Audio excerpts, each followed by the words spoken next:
Earlier today, over at the members only side of YouTube, I posted a video where I break down basically what's happening in the world right now, as told 15 years ago in an HBO series.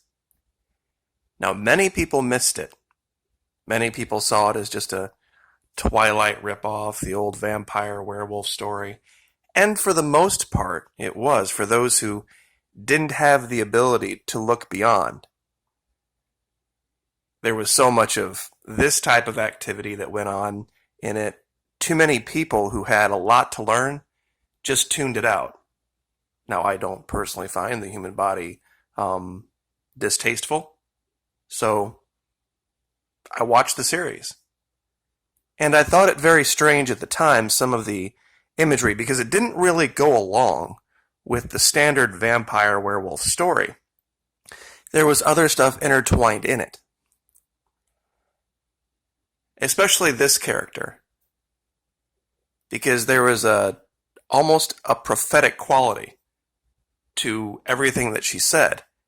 And looking back at it now, it breaks down every aspect of this coronavirus fear.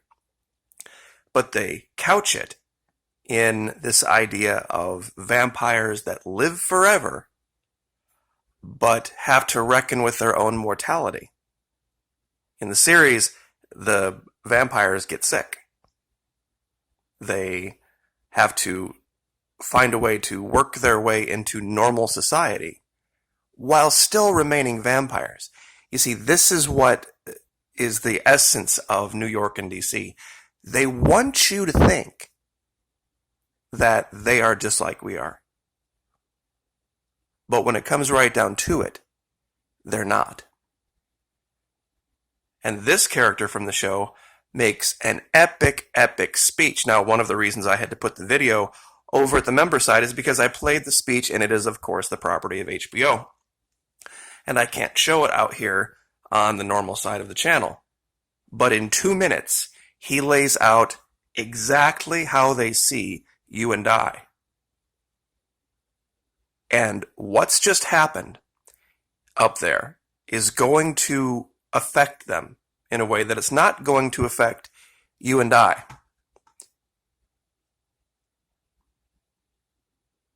The governor of New York called the president and asked if the USNS Comfort could be converted now to accepting COVID patients. Prior to this, it was brought to New York to handle the overflow of non-COVID patients, but there were so few of them, it became pretty much an empty ship. But it starts to speak to something that's a greater concept. The governor of New York almost slipped and admitted it. He's like, with us having everybody locked down, crime has pretty much dropped to nothing. There are no car accidents. People aren't going to the hospital for this and this and this and this. So, wait a minute.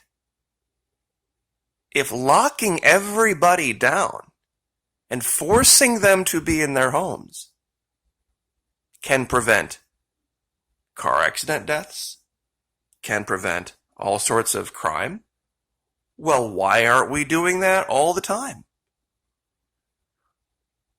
If you can save even one life in a car accident simply by telling people, you may only go out to do things that are quote-unquote necessary and essential, and otherwise you have to be in your homes.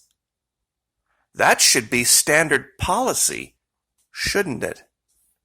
Because if one person dies because of liberty, if one person dies because people were free to go about their daily life, and you had the ability, government,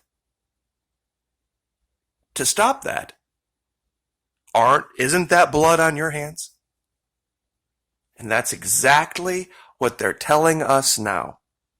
And this is the crux of the argument. Anybody who wants to come to your Facebook or come to any kind of social media and try to guilt you, tell them, yes, I agree.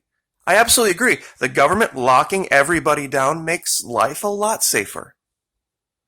It absolutely does. If you told school kids, under no circumstances on the playground may you be within 6 feet of another student or you'll be expelled, I guarantee no kid ever gets bullied again. I guarantee there's no playground fight.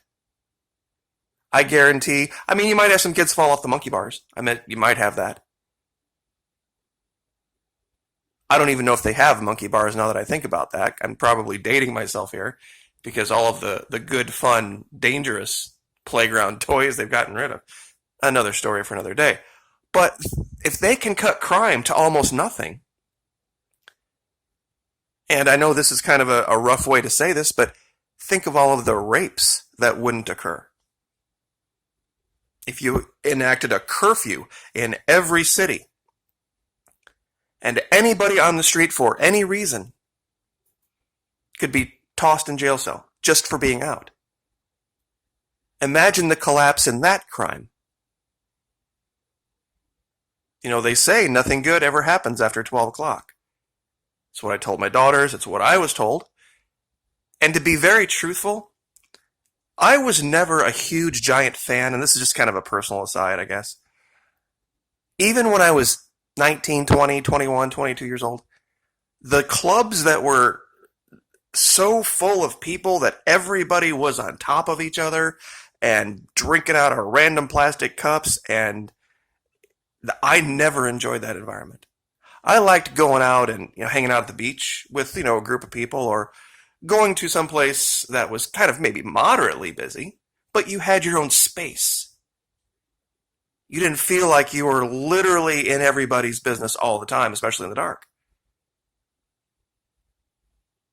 That was always a terrible idea, regardless of whether this is going on or not. Think of all of the bad things that wouldn't happen if we could basically roll up the streets every night in every major city and just have armed patrols rolling up and down the streets, making sure all those businesses are closed. Imagine the DUIs that would stop. There would be no DUIs.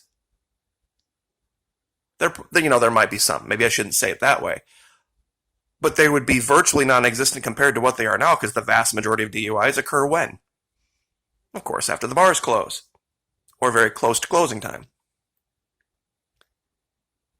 Think of all the good things that tyranny brings. This was the argument the King of England made.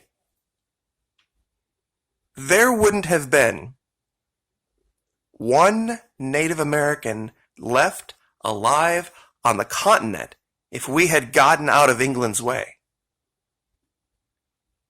They would have come here in force, and they would have exterminated them.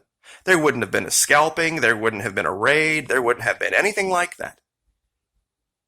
If we had just stood aside and let England claim these colonies, and let, at that time, what was the most powerful military on the planet, do its job, they would have exterminated them. There would be no reservations. I'm not saying that's a good thing, but I'm saying that's the argument they made.